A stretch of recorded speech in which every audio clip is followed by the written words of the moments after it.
Hello guys, welcome back to my channel drama series. Part 4 तक की कहानी आपको पिछले वीडियो में बता चुकी हूँ, जिसका लिंक आपको मेरे वीडियो सेक्शन में मिल जाएगा। पिछले एपिसोड में हमने देखा था कि मू चैंगलू के पापा हु से मिलने जाती है कि तभी बस रास्ते में रुक जाती है, क्योंकि बस के सामने एक कार अपनी कार रोक देता है और वो कार किसी और की नहीं बल्कि ग्वांगसी की होती है, क्योंकि उसकी कार बीच रोड पर ही खराब हो जाती है। तो बस वाला सारे पैसेंजर को कहता है इसकी कार खराब हो गई है और इतनी जल्दी ये कार हटने वाली नहीं है, तो तुम लोग यहाँ से पैदल ही अपने रास्ते चले जाओ। तो सारे लोग नीचे उतर जाते हैं और अपने अपने रास्ते चले जाते हैं। तो मू चैंग ग्वांगसी की कार देख लेती है, पर वो ग्वांगसी को नहीं देख पाती और इसी तरह ग्वांगसी भी मू चैंग को नहीं देख पाता और दोनों अपने अपने रास्ते चले जाते हैं। आगे ग्वांगसी चीफ को कॉल करता है और उसे बताता है कि उसकी कार खराब हो गई है। तो चीफ कहता है आप टेंशन मत लीजिए, मैं आपको पिक करने आ रहा हूँ। और चीफ मू चैंग के घर जाते हैं मू चैंग को ढूंढने के लिए, पर मू चैंग घर में नहीं होती। तो चीफ साओले को अपने साथ लेकर जाते हैं, क्योंकि ग्वांगसी जिसके घर में 10 दिनों के लिए रहने आने वाला है वो घर किसी और का नहीं बल्कि मू चैंग का है।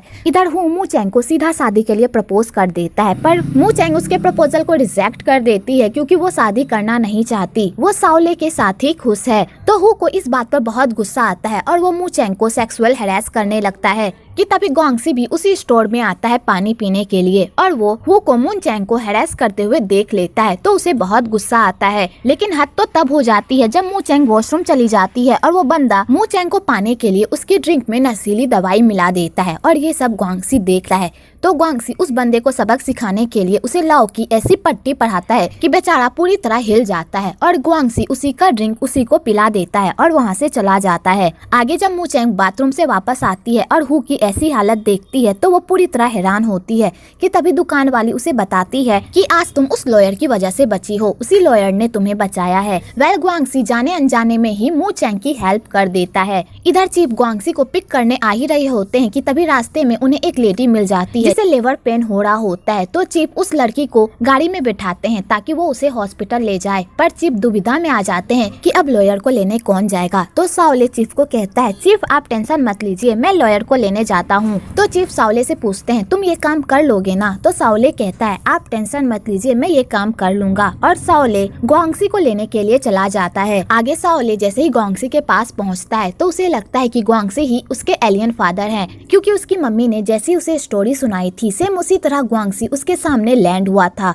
तो साओले समझ जाता है कि ग्वांगसी ही उसके पापा हैं। तो साओले ग्वांगसी के पास जाता है और उन्हें पापा पापा कहकर उनके गले पड़ जाता है। तो बेचारे ग्वांगसी को कुछ समझ में नहीं आता आखिरकार ये बच्चा उसे पापा क्यों कह रहा है। तो ग्वांगसी साओले को अपने आप से दूर करने की कोशिश करता है, पर साओले उसका पीछा ही नहीं छोड़ता कि तभी वहाँ पर चीफ भी आ जाते हैं और ग्वांगसी से माफी मांगते हैं लेट होने के लिए। कि तभी साओले को सुसु आ जाती है और वो ग्वांगसी को कहता है कि वो उसके पेंट को उतार दे। तो बेचारा ग्वांगसी ये करने से मना कर देता है, पर चीफ के फोर्स करने पर वो साओले को बाथरूम लेकर जाता है। आगे चीफ ग्वांगसी को बताते हैं कि ये बच्चा बिना बाप का पला हुआ है, इसलिए ये किसी को भी देखता है तो इसे लगता है कि ये उसके पापा हैं। तो ग्वांगसी को साओले के लिए बहुत बुरा लगता है कि तभी साओले चलते चलते गिर जाता है।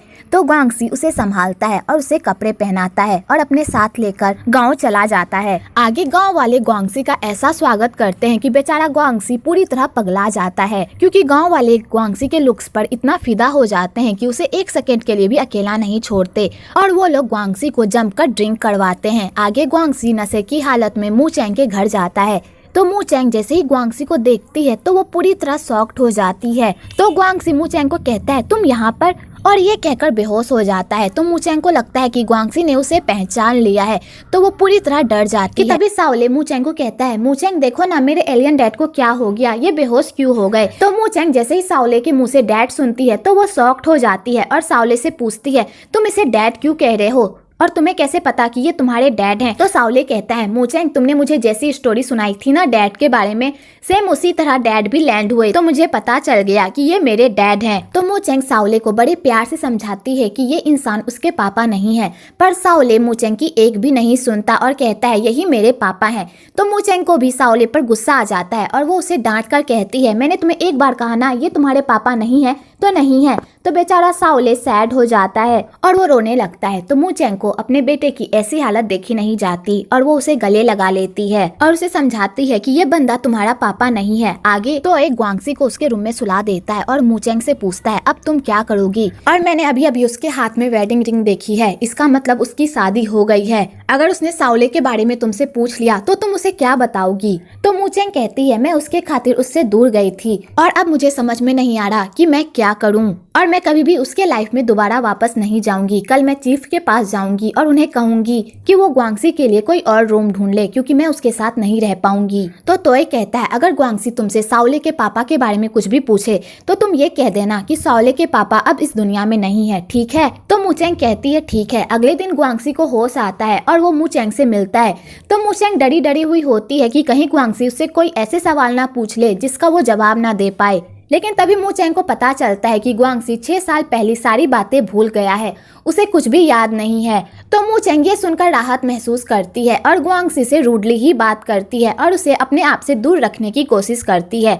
तो ग्वांगसी को समझ में नहीं आता आखिरकार ये उसके साथ ऐसा क्यों कर रही है कि तभी उधर से साओले आता है और ग्वांगसी को पापा पापा कहने लगता है। तो मू चैंग साओले को समझाती है कि ये बंदा उसका पापा नहीं है, पर साओले फिर भी मू चैंग की बात नहीं मानता और ग्वांगसी को पापा पापा कहने लगता है और उसके साथ लंच भी करता है। तो ग्वांगसी भी साओले के साथ अच्छे से बिहेव करता है और उसके साथ लंच करता है। वेल आपको यहाँ पर बाप बेटे की बॉन्डिंग भी देखने को मिलेगी। आगे चीफ गांव की सारी औरतों को इकट्ठा करता है और ग्वांगसी को कहता है इन सारी औरतों में तुम्हें किसे सेक्रेटरी बनाना है, तुम चूज कर लो। तो ग्वांगसी गांव की सारी औरतों को देखकर तो पूरी तरह पगला ही जाता है और वो सबका एक एक करके टेस्ट लेता है। तो कोई भी उसके टेस्ट में पास नहीं होती। तो चीफ कहता है तुम जिस टाइप की सेक्रेटरी ढूंढ रहे हो ना उसमें मू चैंग बिल्कुल फिट होती है, तो तुम मू चैंग को ही अपनी सेक्रेटरी बना लो।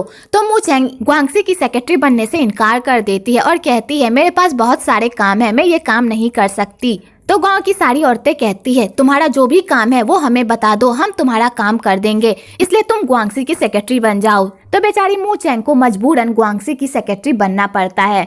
आगे ग्वांगसी सारे गांव वालों को इकट्ठा करता है और अपनी प्रॉब्लम्स बताने को कहता है। तो सारे गांव वाले छोटी मोटी प्रॉब्लम्स को भी बड़ी प्रॉब्लम्स बताकर ग्वांगसी के सामने पेश करते हैं। तो बेचारा ग्वांगसी ये सुनकर तो पूरी तरह पगला ही जाता है और सारे गांव वाले उसका इतना दिमाग खाते हैं कि बेचारा अफसोस करने लगता है कि उसने उस बंदे को क्यों मारा।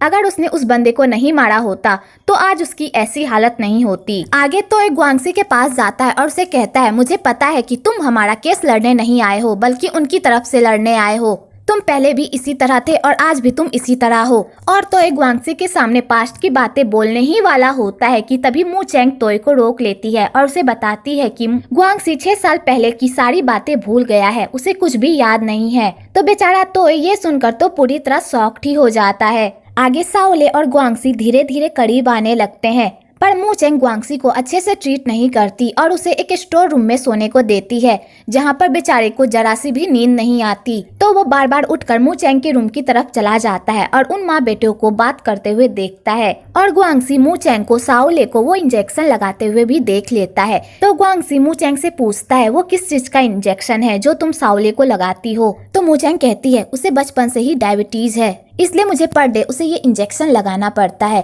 तो ग्वांगसी कहता है साओले के पापा कहाँ हैं, क्या उन्हें पता है कि साओले को ये बीमारी है। तो मू चैंग कहती है तुम यहाँ पर काम से आए हो तो अपने काम से ही मतलब रखो, मेरी लाइफ में इंटरफेयर करने की कोई जरूरत नहीं है, समझे। और ये कहकर मू चैंग वहाँ से चली जाती है। तो बेचारा ग्वांगसी ये सुनकर सैड हो जाता है। आगे साओले के स्कूल में पेरेंट्स डे होने वाला होता है। तो लू साओले को चिढ़ाने लगता है कि तुम्हारे पापा तो हैं ही नहीं, तो तुम पेरेंट्स डे में क्या कर पाओगे। तो साओले कहता है किसने कहा कि मेरे पापा नहीं हैं, मेरे पापा आ गए हैं। तो लू कहता है अगर सच में तुम्हारे पापा आ गए हैं तो उन्हें कहो पेरेंट्स डे में आने के लिए, और अगर तुम्हारे पापा पेरेंट्स डे में नहीं आ पाए तो तुम्हें उस दिन से तियान के साथ खेलना छोड़ना पड़ेगा और उस दिन के बाद से तियान मेरी गर्लफ्रेंड हो जाएगी। तो साओले कहता है ठीक है, मुझे तुम्हारी शर्त मंजूर है और अगर मैं जीत गया तो तुम उस कार के पैसे नहीं मांगोगे, ठीक है। तो लू कहता है ठीक है। तो तियान ये सुनकर टेंशन में आ जाती है। तो साओले कहता है तुम टेंशन मत लो तियान, तुम मेरी गर्लफ्रेंड हो और मैं तुम्हें कभी भी इस मोटे भैंसे के पास जाने नहीं दूंगा।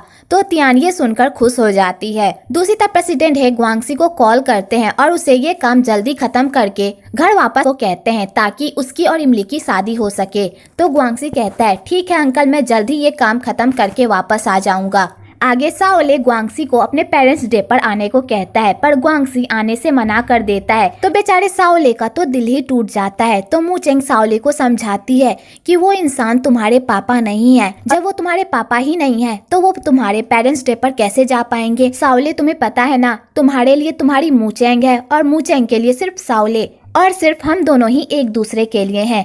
तो मैं तुम्हारे पेरेंट्स डे पर चलूंगी और सारे गेम जीत लूंगी, ठीक है। तो साओले मू चेंग के सामने स्माइल करता है, पर वो अंदर से बहुत ही दुखी रहता है। आगे ग्वांगसी सारे गांव वालों को बताता है कि इस केस में कोई दम नहीं है और उन लोगों के पास पक्का सबूत है कि ये जमीन उन लोगों की है, इसलिए भलाई इसी में है कि वो लोग ये गाँव छोड़कर चले जाए और वो लोग जो मुआवजा दे रहे हैं वो ले ले। अगर वो लोग ऐसा नहीं करते तो बाद में उन्हें ना ही कोई मुआवजा मिलेगा बल्कि उन्हें गांव से धक्के मारकर बाहर निकाल दिया जाएगा। तो सारे गांव वाले इस बात पर भड़कने लगते हैं और कहते हैं हम यहाँ से नहीं जाएंगे, ये जमीन हमारी है, हमारे पूर्वज यहाँ पर रहते थे और हम भी यहीं पर रहेंगे चाहे कुछ भी हो जाए। तो ग्वांगसी उन लोगों को समझाने की कोशिश करता है कि वो लोग समझौता कर ले, पर वो लोग नहीं मानते। तो मू चेंग को भी ग्वांगसी पर बहुत गुस्सा आता है और वो कहती है तुम सच में बदल गए हो और तुम्हें देखकर लगता है कि अब तुम्हें सही और गलत की पहचान करने की कोई भी समझ नहीं रही, इसलिए तो तुम इतनी आसानी से हार मान गए और हमें समझौता करने को कहा। अगर तुम सच में इस केस को सीरियसली लेते ना तो तुम कोई ना कोई रास्ता जरूर निकालते हम लोगों की हेल्प करने के लिए। अगर तुम हमारी हेल्प नहीं कर सकते तो हम दूसरा लॉयर हायर करेंगे, लेकिन इतनी आसानी से हार नहीं मानेंगे। तो ग्वांगसी को मू चेंग की बातें सुनकर याद आता है कि उसने ऐसी बातें पहले भी कहीं सुनी थी और उसके दिमाग में फिर से विजन्स आने लगते हैं। तो बेचारा परेशान हो जाता है। इधर अंकल हुआ सुसाइड करने की कोशिश करते हैं क्योंकि उन्होंने जितनी भी फसल लगाई थी वो सारी फसल बर्बाद हो गई होती है, जिस वजह से वो बैंक का लोन नहीं चुका सकते और इसी कारण से वो खुदकुशी कर रहे होते हैं। तो ग्वांगसी अपनी चालाकी से उन्हें रोक लेता है और उन्हें समझाता है कि ये सब करना अच्छा नहीं है। तो अंकल हुआ को अकल आ जाती है कि वो अपनी जिंदगी देकर किसी का भला नहीं कर रहे थे बल्कि वो खुद का ही नुकसान कर रहे थे।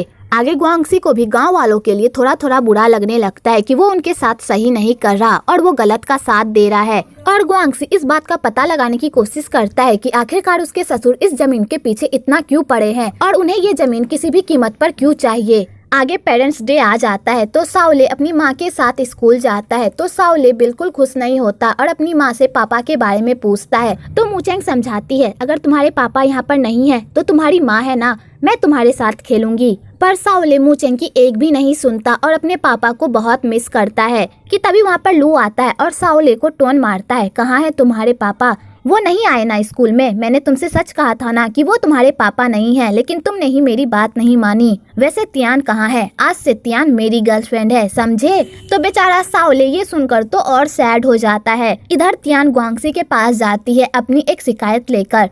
तो ग्वांगसी कहता है मैं तुम्हारी क्या हेल्प कर सकता हूँ। तो तियान कहती है अंकल प्लीज आज आप साओले के स्कूल चलिए ना, अगर आज आप साओले के स्कूल नहीं गए तो साओले हार जाएगा और मुझे मजबूरन उस तियान की गर्लफ्रेंड बनना होगा। लेकिन मैं तियान की गर्लफ्रेंड बनना नहीं चाहती क्योंकि मैं साओले से प्यार करती हूँ और उसी की गर्लफ्रेंड बनना चाहती हूँ। तो बेचारा ग्वांगसी ये सुनकर तो पूरी तरह शॉक्ड ही हो जाता है। आगे तियान ग्वांगसी को साओले की ड्राइंग्स दिखाती है जहाँ पर साओले अपने पापा को बहुत मिस करता है और तियान ग्वांगसी को साओले के बारे में बताती है कि वो हर जगह अपने पापा को ही ढूंढता है, प्लीज आप उसकी हेल्प कर दीजिए ना। तो ग्वांगसी को भी साओले के लिए बहुत बुरा लगता है और वो हेल्प करने के लिए मान जाता है। आगे ग्वांगसी साओले के स्कूल जाता है उसका पापा बनकर। तो सारे टीचर और पेरेंट्स ये देखकर शॉक्ड हो जाते हैं। तो मू चेंग उन लोगों से माफी मांगती है और उनसे रिक्वेस्ट करती है कि वो लोग साओले की खुशी के लिए ग्वांगसी को साओले का पापा समझ ले और उसे ग्वांगसी के साथ खेलने दे। तो सारे लोग मू चेंग की रिक्वेस्ट मान लेते हैं। आगे ग्वांगसी साओले के साथ स्केटिंग करता है और खूब एंजॉय करता है। उसके बाद ग्वांगसी सबके सामने साओले से पूछता है तुम्हें किस किस ने परेशान किया है, मुझे बताओ, आज मैं उन सबको परेशान करूंगा। तो साओले कहता है मुझे किसी ने भी परेशान नहीं किया और साओले लिन से माफी भी मांगता है कि उसने उसकी खिलौने वाली कार तोड़ दी। आगे साओले ग्वांगसी को कहता है मुझे पता है कि आप मेरे पापा नहीं बल्कि अंकल हो, इसलिए मुझे माफ कर दो, मैंने आपको इतना परेशान किया। मेरी माँ हमेशा मुझे एलियन की स्टोरी सुनाती थी और कहती थी कि मेरे पापा वहीं पर हैं, पर मुझे पता था कि मेरे पापा वहाँ पर नहीं है। मैं बस मू चेंग का दिल रखने के लिए ऐसा प्रिटेंड करता था कि वो जो कह रही है सच कह रही है, पर मुझे पता है कि मेरे पापा एलियन नहीं है। तो मू चेंग ये सुनकर इमोशनल हो जाती है और साओले को गले लगा लेती है और ग्वांगसी को भी बहुत बुरा लगता है कि साओले ने उसे अंकल कहा, पापा नहीं। आगे ग्वांगसी अपने ससुर को कह देता है कि वो गांव वालों की हेल्प करेगा, ना कि उनकी, क्योंकि उसे पता चल गया है कि उन लोगों ने जानबूझकर गांव वाले के जमीन पर कब्जा किया है बिना उनकी मर्जी के। तो प्रेसिडेंट है ये सुनकर गुस्से में आ जाते हैं और कहते हैं, तुम गांव जाकर बहुत बदल गए हो, तुम पहले वाले ग्वांगसी नहीं रहे और तुम्हें जो करना है करो। और ये कहकर प्रेसिडेंट है कॉल कट कर देते हैं। आगे प्रेसिडेंट है फैंग को खूब डांटते हैं और कहते हैं, किसी भी कीमत पे मुझे वो जमीन चाहिए, इसलिए जल्दी से जाओ और सारे गाँव वालों को उस गाँव से निकालो, समझे। इधर तो प्रेसिडेंट है के गुंडों से अपने एक दोस्त को बचाता है और वहीं से उसे पता चलता है कि ग्वांगसी प्रेसिडेंट है के लिए काम करता है और ग्वांगसी प्रेसिडेंट है का होने वाला दामाद भी है। तो ये सुनकर पूरी तरह शॉक्ड हो जाता है। इधर मू चैंग ग्वांगसी से पूछती है, तुमने स्कूल में आइस स्केटिंग का ही गेम क्यों चुना? तो ग्वांगसी कहता है, क्योंकि मुझे स्केटिंग करना बहुत ही पसंद है और अगर मेरा कोई बच्चा होता तो मैं उसे स्केटिंग ही सिखाता। और ये कहकर ग्वांगसी साओले को स्केटिंग सिखाने लगता है। आगे ग्वांगसी मू चैंग को भी स्केटिंग सिखाता है। तो मू चैंग स्केटिंग करते करते गिरने लगती है तो ग्वांगसी उसे बचा लेता है। तो ग्वांगसी को फिर से विजन्स आने लगते हैं कि उसने ये काम पहले भी कभी किया है, पर वो इस बात पर ज्यादा ध्यान नहीं देता। आगे मू चैंग स्केटिंग करते करते गिर जाती है तो ग्वांगसी उसे संभालता है। तो मू चैंग कहती है, अब मेरा हो गया, अब मैं स्केटिंग नहीं करूंगी। और ये कहकर मू चैंग वहाँ से चली जाती है। आगे ग्वांगसी मू चैंग से साओले के पापा के बारे में पूछता है कि वो कहाँ पर है और वो तुम लोगों से मिलने क्यों नहीं आते। तो मू चैंग कहती है, क्योंकि मैंने उसे छोड़ दिया था, जिस वजह से वो हमसे मिलने नहीं आता और बाय चांस अगर हम कभी टकरा भी गए तो वो मुझे नहीं पहचान पाएगा और हम दोनों स्ट्रेंजर की तरह पास से गुजर जाएंगे। तो ग्वांगसी कहता है, क्या तुम मुझसे नफरत नहीं करती? तो मू चैंग कहती है, बिल्कुल भी नहीं, क्योंकि मैंने उसे छोड़ा था, ना कि उसने, और उसने मुझे दुनिया का इतना अच्छा तोहफा दिया है साओले के रूप में, जिसकी वजह से मैं अपनी जिंदगी जी रही हूँ। तो मैं फिर उससे नफरत कैसे कर सकती हूँ? मैं बस इतना चाहती हूँ कि वो जहाँ भी रहे खुश रहे और अपनी लाइफ अच्छे से जिए। तो ग्वांगसी मू चैंग के मुंह से ऐसी बातें सुनकर इमोशनल हो जाता है। आगे ग्वांगसी सारे गांव वालों को ये बताने ही वाला होता है कि वो इस गांव में किस इरादे से आया था,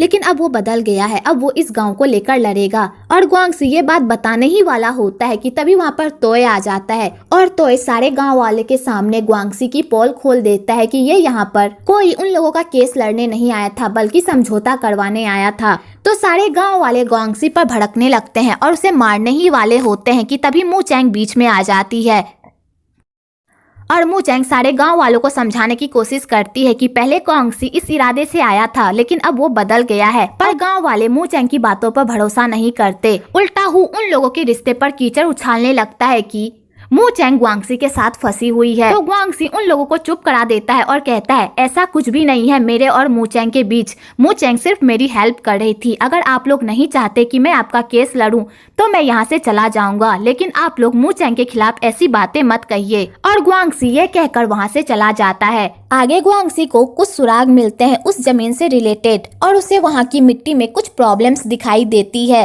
तो वो गांव वालों से एक मौका मांगता है कि वो लोग उसे एक चांस दे और इस बार वो पक्का उन लोगों की जमीन उन लोगों को वापस लौटा कर रहेगा।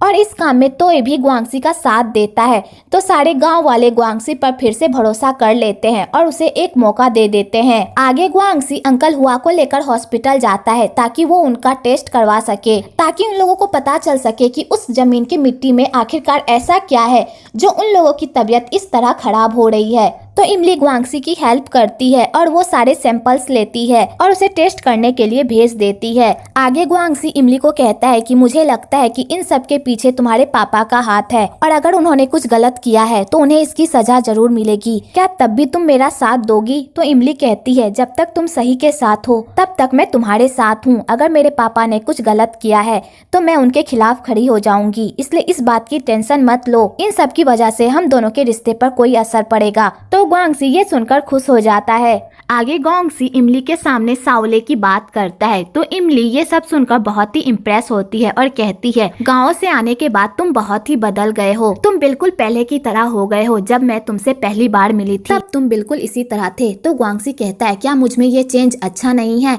तो इमली कहती है, ये चेंज तुम्हारे लिए बहुत अच्छा है। मुझे ऐसे ही ग्वांगसी से प्यार हुआ था जो तुम अभी हो।